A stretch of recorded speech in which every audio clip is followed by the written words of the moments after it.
Hello viewers, আশা করি সকলে ভালো আছেন। আজকে শেয়ার করব পনির দিয়ে দারুণ স্বাদের খাস্তা মুচমুচে নাস্তার একটি রেসিপি। নিরামিষ দিনে একটু ভিন্ন স্বাদে নাস্তা বানাতে চাইলে একবার এটা অবশ্যই বানিয়ে দেখতে পারেন।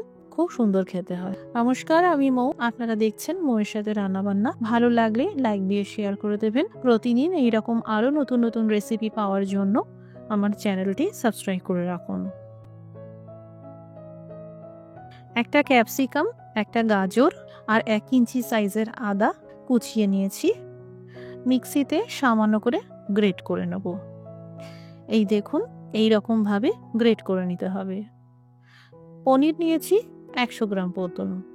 বাড়িতে তৈরি করা ছানা দিয়েও এই নাস্তাটা বানানো যাবে।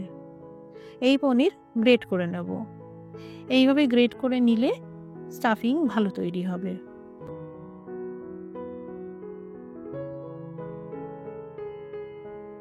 এখানে নিয়েছি 3 বাটি ময়দা। এই বাটিটা 1 কাপের সমান হবে, সুতরাং 3 কাপ ময়দা নিলেই হবে। এই কুচানো ধনেপাতার ডাঁটি পুরোপুরি অপশনাল, তবে দিলে টেস্টটা ভালো হয়। স্বাদ মতন লবণ দিয়ে দিলাম। আধা চা চামচ খাবারের সোডা দিয়ে দিলাম, যাতে নাস্তাটা মুচমুচে আর খাস্তা হয়। এবার সব ভালো করে মিশিয়ে নিলাম। 2 টেবিল চামচ সাদা তেল দিয়ে দিলাম আর ভালো করে মেখে নেব।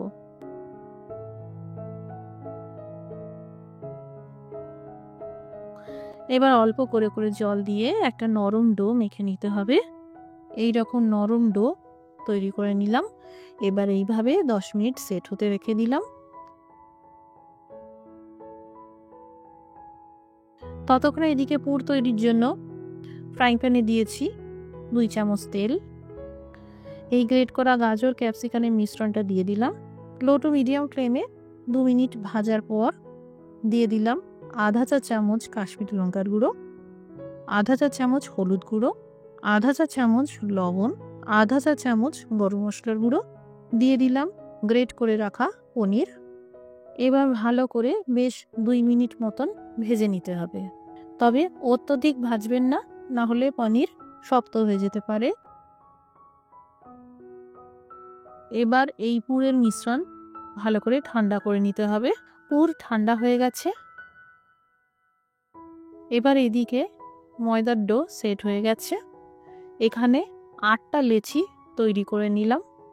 আমি ছোট সাইজ করে বানাচ্ছি, আপনারা পছন্দ মতো বড় ছোট যেভাবে ইচ্ছে বানিয়ে নিতে পারেন। এবার একটা লেচি নিয়েছি, প্রথমে হাত দিয়ে ভালো করে গোল করে নিলাম। এবার খুব পাতলা করে বেলে নিতে হবে। তেল দিয়ে ময়দা মাখার জন্য বেলার সময় আলাদা করে আর তেল দিতে লাগবে না। আপনারা তবুও সুবিধা মতন যদি প্রয়োজন হয় তেল মাখিয়ে বা ময়দা ছড়িয়ে বেলে নিতে পারেন।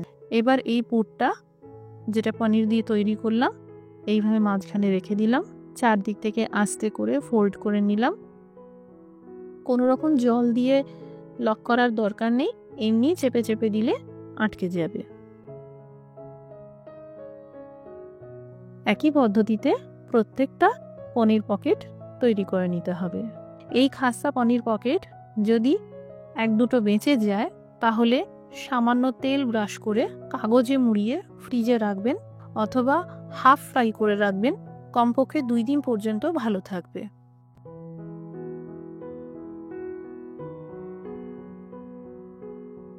এখানে কড়াইতে পরিমাণ মতন তেল গরম করে নিয়েছি। এবার একটা ময়দার টুকরো এইভাবে তেলের মধ্যে ফেলে দেখে নিতে হবে। এই দেখুন, তেলে ভেসে উঠলো, অর্থাৎ তেল গরম হয়ে গেছে।